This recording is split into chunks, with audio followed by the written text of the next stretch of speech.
주셨습니다. 세계는 날마다 시간과 추억과 이렇게 긴박하게 돌아가고 중동 사태로 여러 가지 각 나라마다 이렇게 경제력 이런 문제로 피해가 많은데 우리 모두 중동 전쟁이 하루속히 종전될 수 있도록 우리 모두 기도합시다. 오늘 새벽에도 요한복음 강해 설교로 17장 1절에서 5절 말씀을 봉독해 드리겠습니다.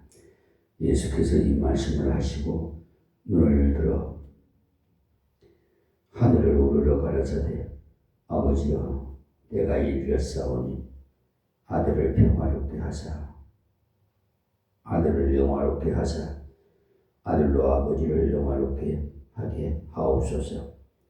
아버지께서 아들에게 주신 모든 자에게 영생을 주게 하시려고 만민을 다스리는 권세를 아들에게 주셨음이로소이다. 영생은 곧 유일하신 참 하나님과 그의 보내신 자 예수 그리스도를 아는 것이니이다. 아버지께서 내게 하라고 주신 일을 내가 이루어 아버지를 이 세상에서 영화롭게 하였사오니 아버지여 창세전에 내가 아버지와 함께 가졌던 영화로서 지금도 아버지와 함께 나를 영화롭게 하옵소서. 아멘.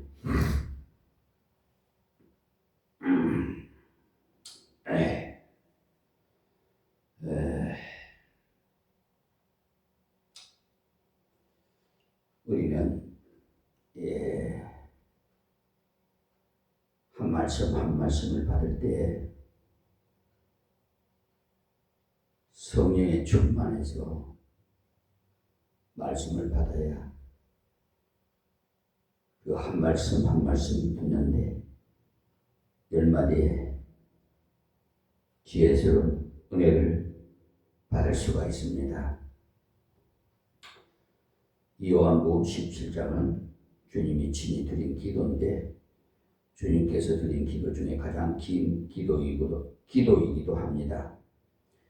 13장부터 시작해서 16장까지는 예수님이 다락방에서 교훈하신 내용이고 그 먼저 13장에서 예수님께서 성찬식을 행하시고 발을 씻기시고 떡을 띄워주셨죠. 그리고 난 다음에 14장에서 너희는 마음에 근심하지 말라. 하나님을 믿으니 또 나를 믿으라고 하시면서 거기서부터 계속 말씀해 주신 것이 내가 떠나는 것이 유익하다고 하셨습니다.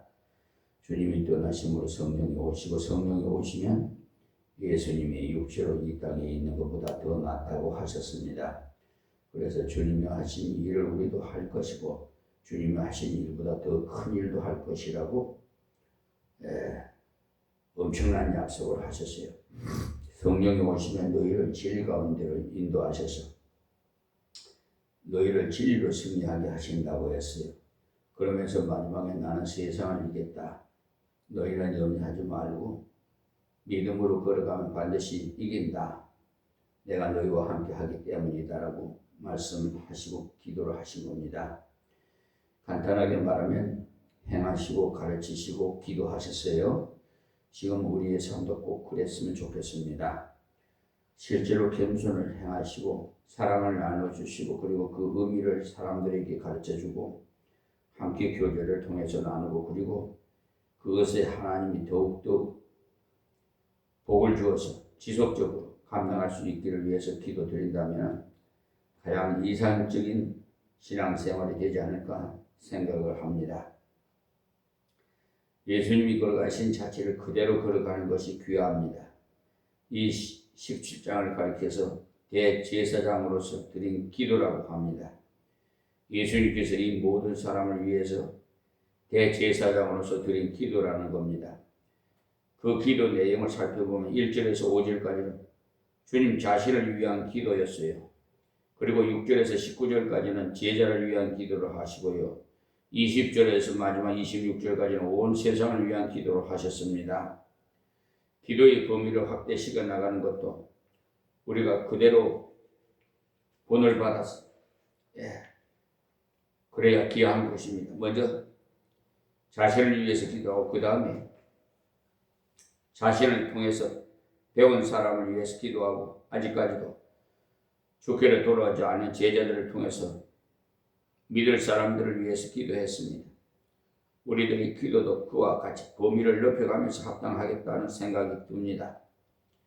주님이 가르쳐 주신 기도는 주기도라고 하는데 그것은 기도의 원리를 가르쳐 주신 것이고 17장은 주님이 친히 기도를 드리심으로 가르쳐 주신 실제로 기도의 본을 보여주신 겁니다.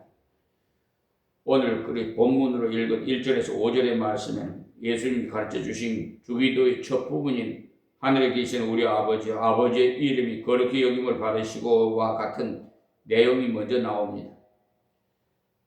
주님이 가르치신 기도와 주님이 친히 드리신 기도와 일치하고 있음을 보여주고 있습니다. 주님께서도 기도를 가르치시기만 한 것이 아니라 자기도 그런 방식으로 기도를 했어요. 우리도 주님이 하신 기도를 나의 기도로 삼아서 하나님께 드린다면 가장 하나님께서 기뻐하시는 기도가 될 것입니다.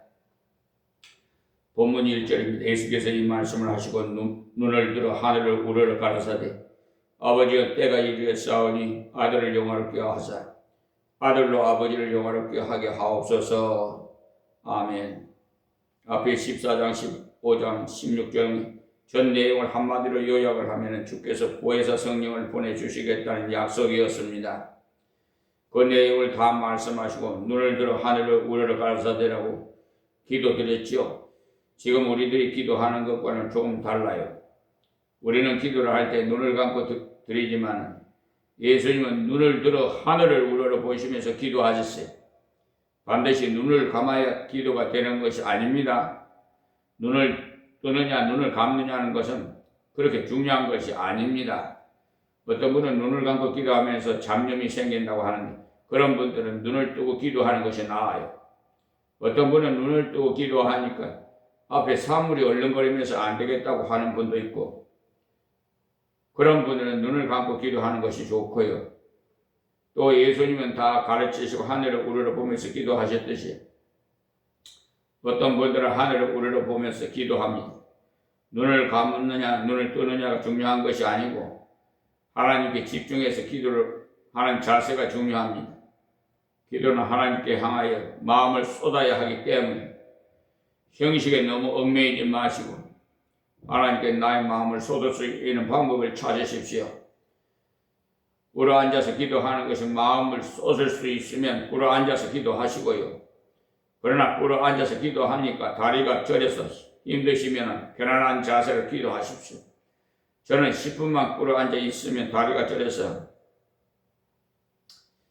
그러다가 조금 지나고 나서는 이래서 안 되지라는 생각에 꿇어앉았다가 다시 다리가 저리면 편안한 자세로 앉기를 반복하여 도저히 계속 꿇어앉아서 기도할 수가 없기 때문에 기도할 때 자세를 어떻게 해야 하는 문제도 가장 기도를 집중하기 좋은 자세로 하십시오. 다리가 아픈데도 불구하고 반드시 계속 꿇어앉아서 기도해야만 된다는 생각을 하지 마시고 하나님께는 우리가 그렇게 가혹하게 자신을 학대하기를 원치 않으십니다. 하나님께서는 누워서 기도해도 들으시고 앉아서 기도해도 들으시고 엎드려서 기도해도 들으십니다. 부엌에서 설거지를 하면서도 기도해도 들으시고 걸어가면서도 기도해도 들으십니다. 단지 마음을 쏟아서 기도하는 것이 중요한 것이라는 것을 강조드리고 싶습니다. 누워서 오랫동안 깊은 기도를 할 수가 없어요. 그저 잠깐 하나님 감사합니다라는 정도만 기도할 수 있지요. 저는 그럴 때 어떤 때는 하나님 제가 너무 피곤합니다. 잠시 기도드리고 자겠습니다. 이렇게 기도할 때가 있어요. 목사도 굉장히 피곤할 때는 별 수 없습니다. 예수님께서 너무나 자연스러워요. 그러므로 기도하는 형식에 얽매일 것이 아니고 기도하는 마음 자세를 바르게 가지시기를 바라요. 때로는 졸려서 기도를 못하거들랑 서서라도 기도하세요. 안 되면은 왔다 갔다 걸어 다니면서 기도하시고 그렇게라도 하는 것이 하지 않는 것보다 훨씬 더 낫습니다. 아이고 하나님도 아시겠지라고 생각하고 자버리면 안 돼요. 우리는 흔히 그런 용어를 잘 써요. 물론 그렇다고 해서 하나님께서 벌을 주시는 것은 아닙니다만은 그러나 그런 자세로 하나님의 깊은 은혜의 세계에는 들어가기가 힘들어요. 아버지가 간단합니다. 높고 높은 보좌 위에 계시고 뭐 등등 수식어가 많은데 그런 거 생략하셔도 됩니다.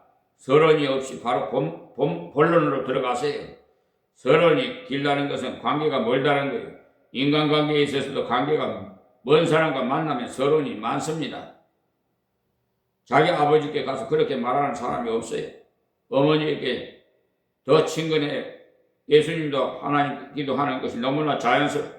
때가 이르렀사오니 이렇게 여기서 때가 이르렀다는 말은 십자가에 못 박힐 때가 다 되었다 그런 것을 말하는 거죠. 그 십자가 지나가면 부활이 있죠. 그러니까 십자가 없이는 영광이 없다고 해서 십자가를 지신 후에 부활의 때가 이르고 그 후에 성천의 때가 이르요.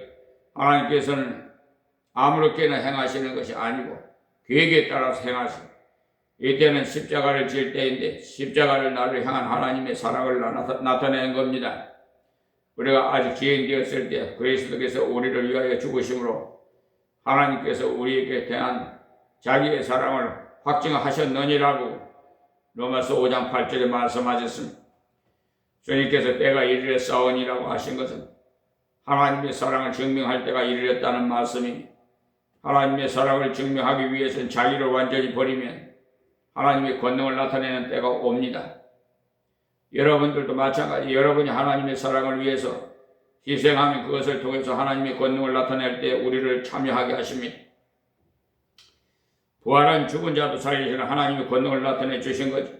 성천은 하나님의 권세로 세상을 다스린다는 증거로 보여주신 것이고요.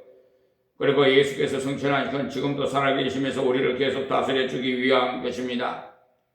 우리가 알아야 할 것은 하나님의 우편에 예수님이 그저 살아계신다는 것이 아니라 지금도 우리를 내려다보시면서 계속 다스려 주신다는 것입니다. 그런 모든 때가 이제 이르렀다는 것이에요. 아들을 영화롭게 하사 아들로 아버지를 영화롭게 하게 하옵소서. 이렇게 아들을 위대한 분으로 만들어 주셔서 하나님이 위대한 분인 것을 알게 해달라고 기도하셨는데 하나님께서 그대로 해주셨어요.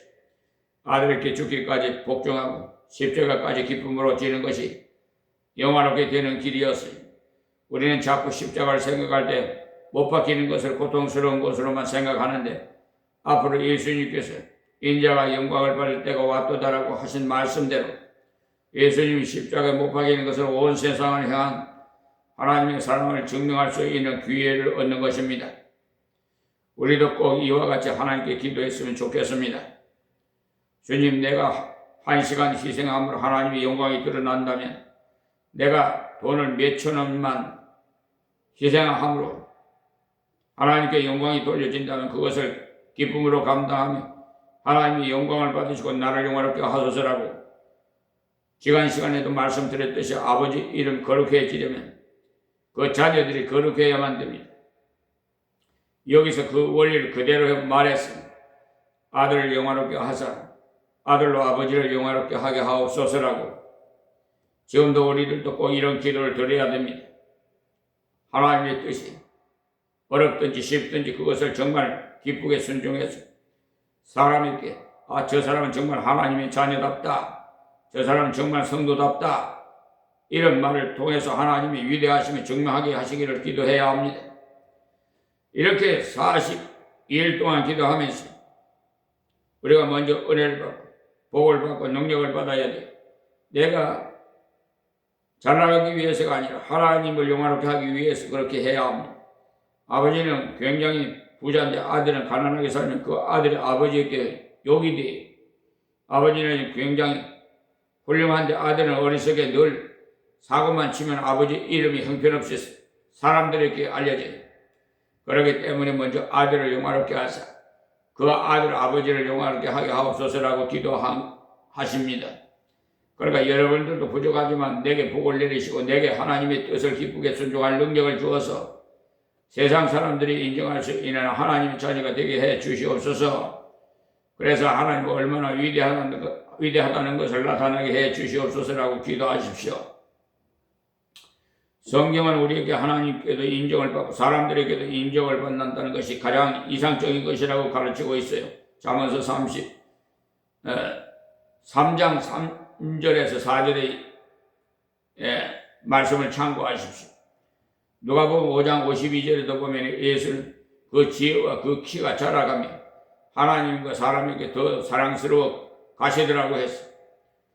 주일학교 학생들은 교육하면 그것을 꼭 가르쳐 줘야 돼.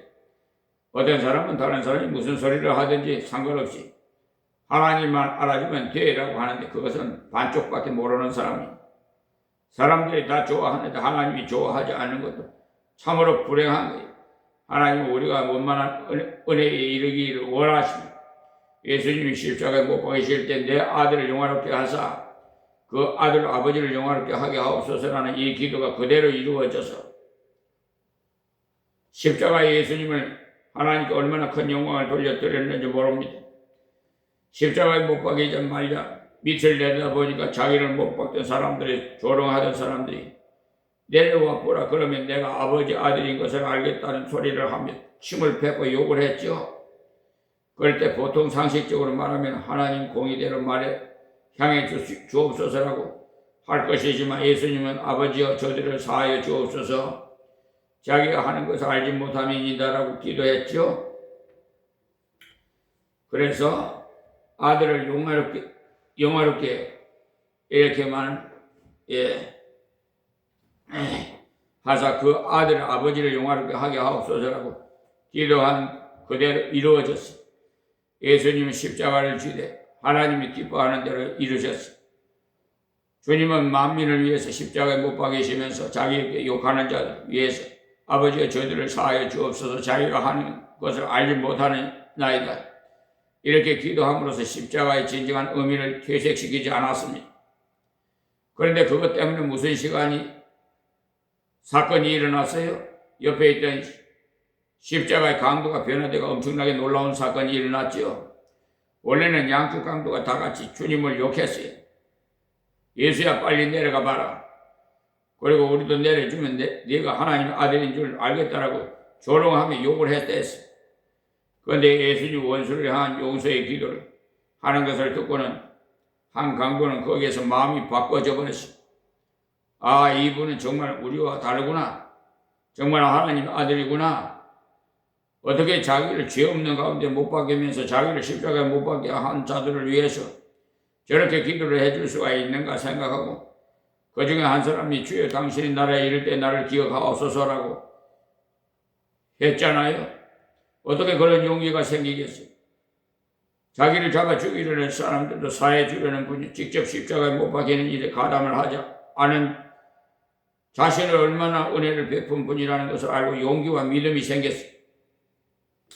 주님께서 그런 그를 향해서 내가 진실로 네게 이르는 오늘 네가 나와 함께 낙원에 있으리라 하시니라고 누가복음 23장 43절에 말씀해서 엄청나게 파격적인 은혜를 베푸셨죠.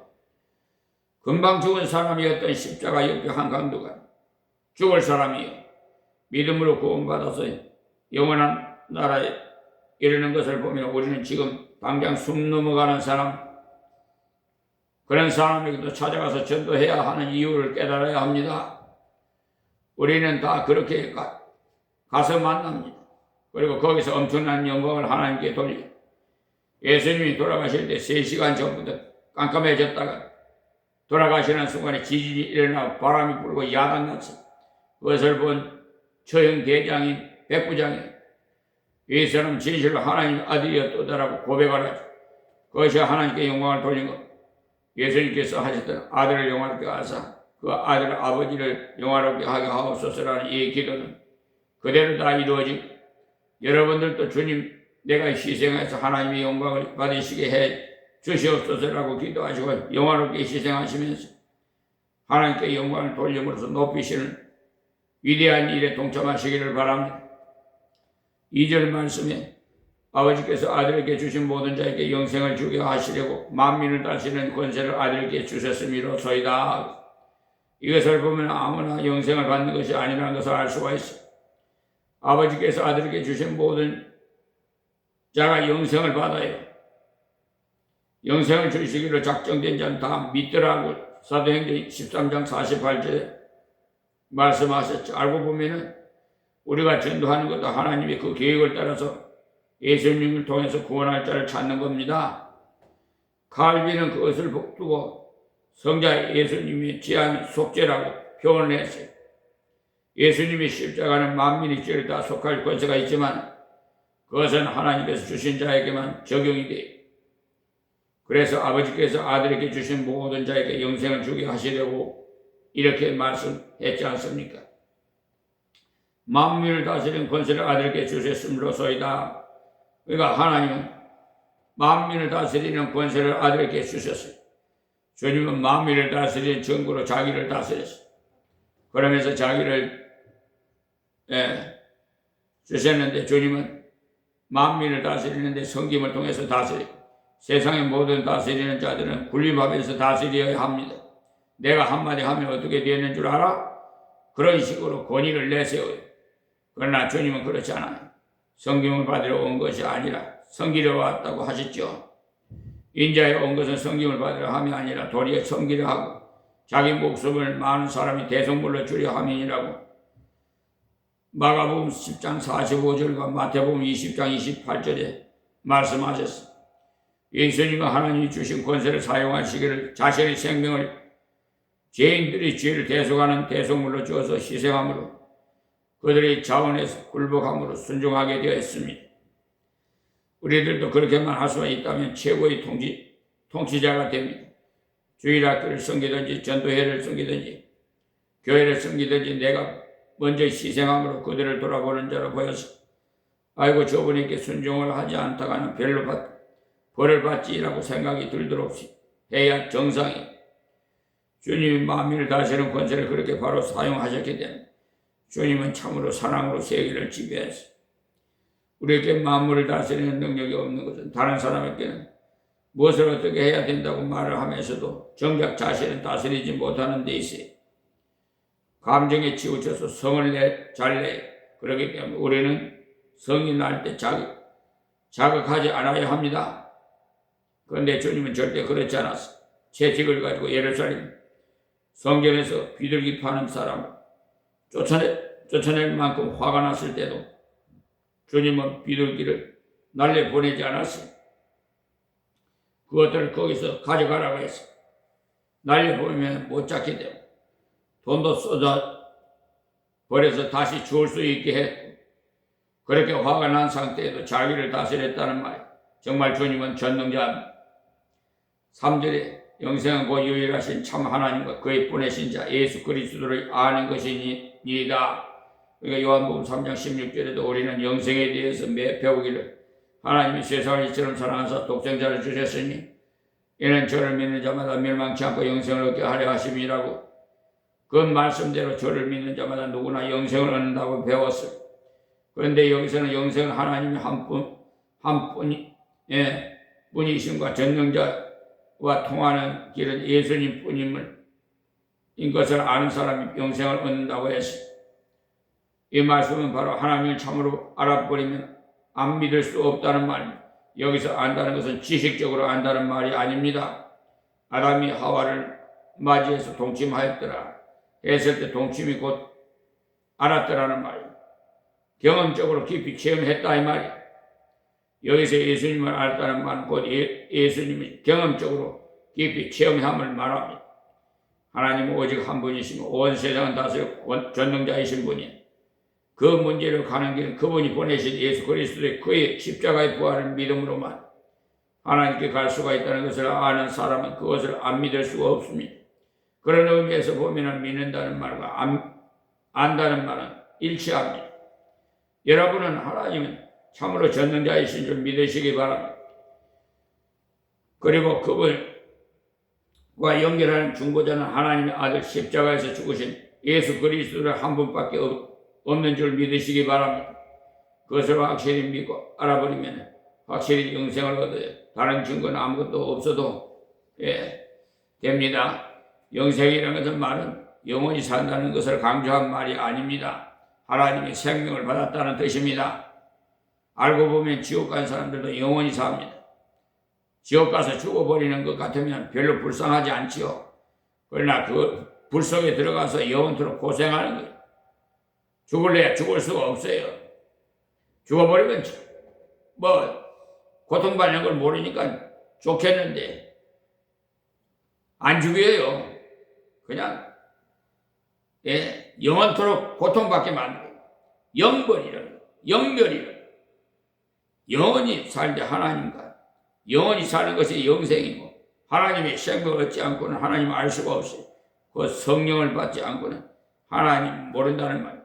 또 성령으로 아니하고는 누구든지 예수를 주시라고 할 수 없느니라고 고린도전서 12장 3절에도 말씀했어요. 여러분이 예수님께 기도하면서 주여라고 진심으로 부르게 됩니다.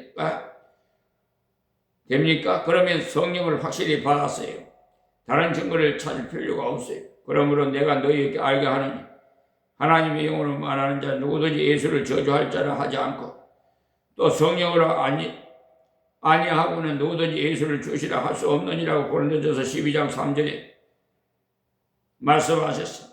그래 유일하신 참 하나님과 그의 보내신 자 예수 그리스도를 알았다는 말은 성령이 벌써 그 속에 오셨다는 말이 성령이 오시지 않고는 그런 일이 없습니다. 이거 하나만 바로 알아도 살만 납니다. 주 안에서 항상 기뻐할 수 있고 주 밖에서는 항상 기뻐할 수 없어요. 세상이 계속 변화하는데 어떻게 기뻐할 수 있어요? 그러나 성령 받은 것과 구원 받은 것과 하나님께 가는 것은 변하지 않습니다.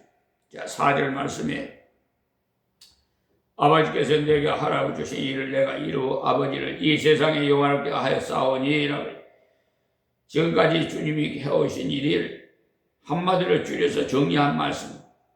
주님은 가난한 자를 돌아봤지. 병든 자를 낫게 문둥이를 깨끗게 해주고 귀신 들린 자에게 귀신을 쫓아내고 이 모든 것을 치료하는 것이 주님의 역사예요.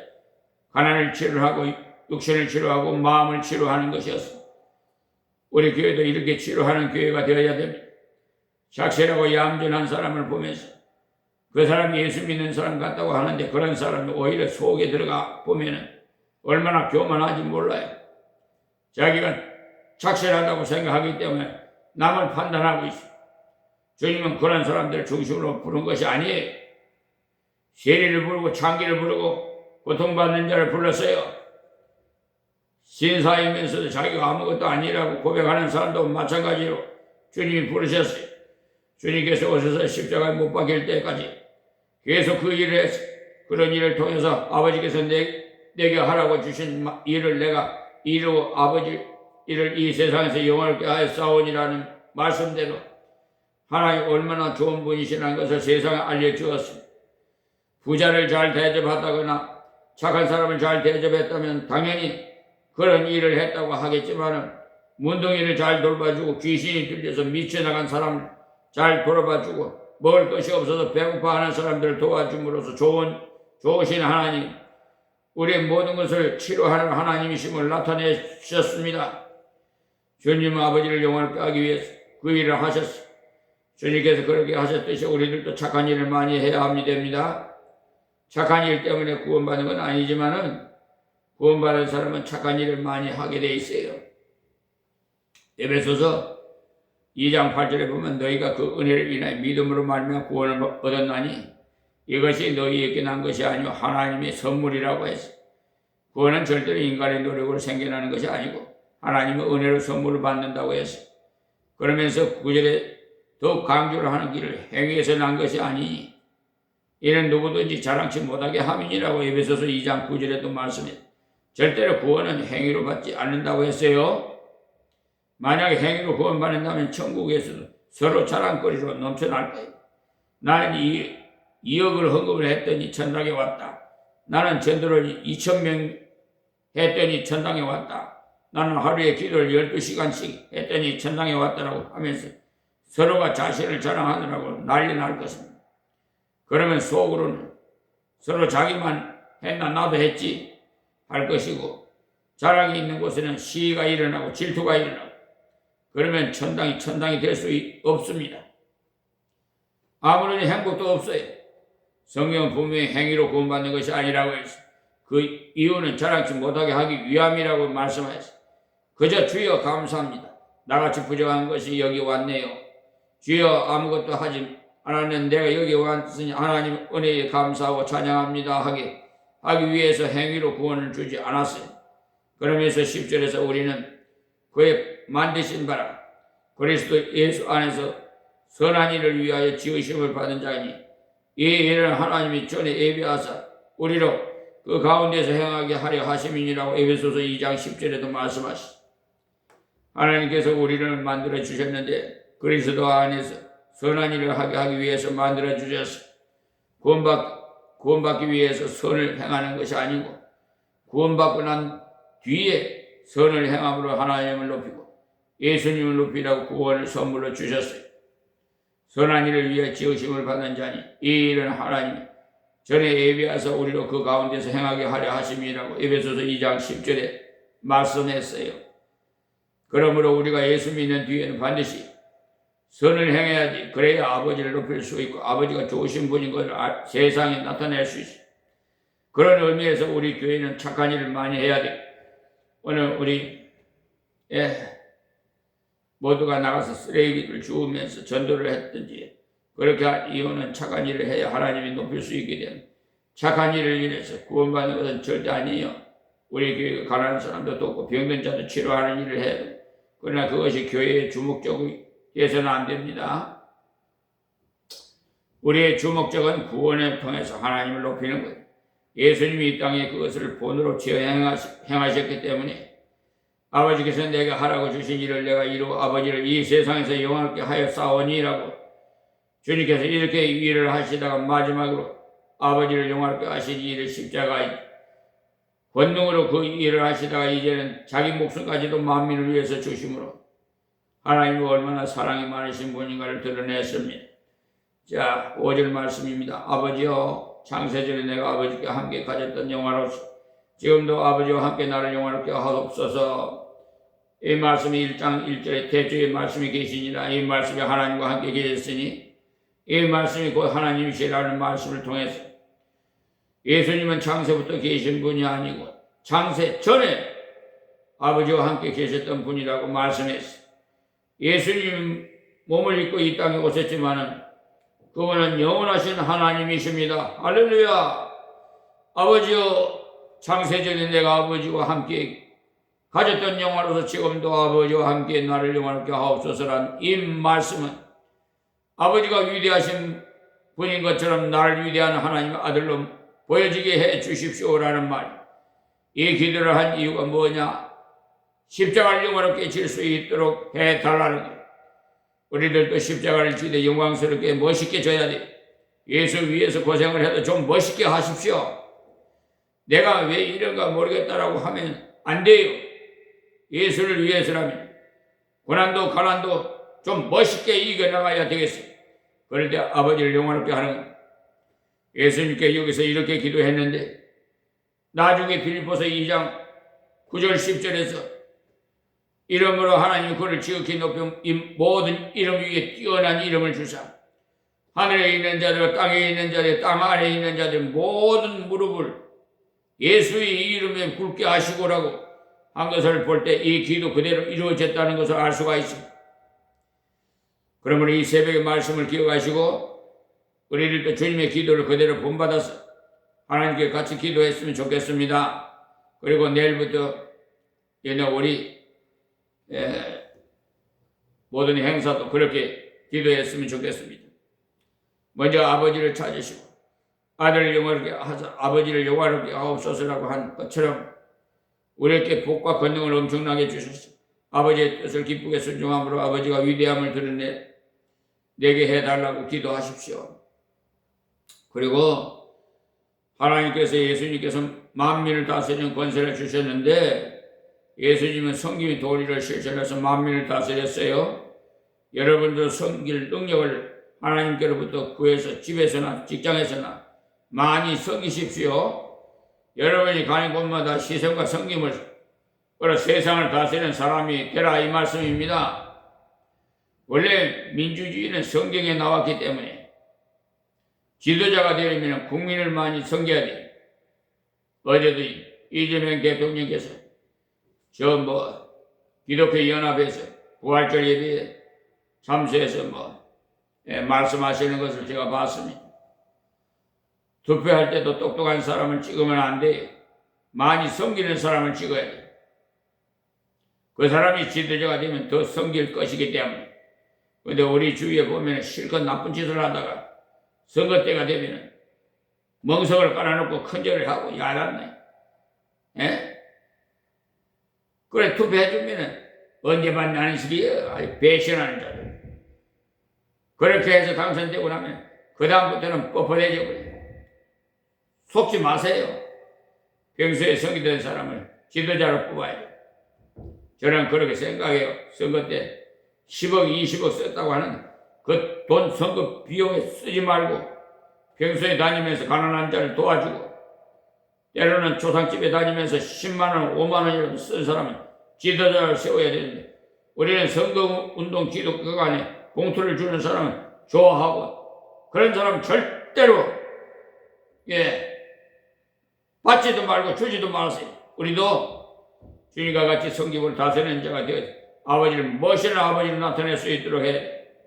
이런 하나님 아는 우리는 예수님의 자체를 따라가면서 하나님을 높이는 사람이 되게 해달라고 기도하면서 하나님께서 주십니다. 복과 능력을 받지 않고는 우리가 그것을 바로 감당할 수가 없어요. 그러지 않고는 조금 힘들면 짜증이 나고 돌아오는 6.3 선거에 여러분 기도 많이 하시고 정말 국민을 위해서 나라를 위해서 일하는 사람을 일꾼을 세우세요. 무슨 다른 사사로운 거 보지 마시고요. 오늘 예수님께서 십자가 위에 복을 빌어줄 수 있는 그런 은혜의 사람이 되도록 우리에게 주신 말씀이니까 잊지 마시고 실천에 옮기시기를 바랍니다. 기도하겠습니다. 하나님 고맙고 감사합니다. 아버지여 이 시간 주신 말씀 점거하여 싸우니 귀 있는 자는 다 듣게 하옵소서. 아버지 듣는 자마다 다 예수님처럼 섬기는 자들이 다 되게 하여 주시옵시고 국민을 위해 군림하는 자, 법 위에 군림하는 자 모두이 다 척결해서 경영경벽하고 헌법과 법률에 의해서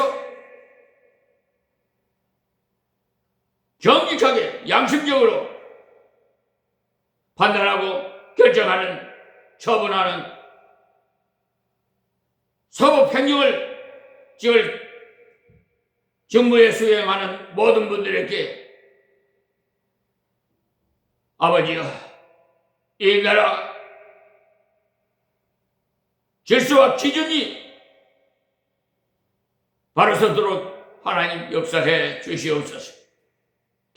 교만했던 자들 하나님이 그에 상응하는 보응을 내려서 엄히 처벌을 함으로써 하나님이 살아계심을 저들이 알게 하여 회개하고 새 사람으로 거듭나게 해 주시옵소서. 예수님의 이름으로 기도합니다. 아멘.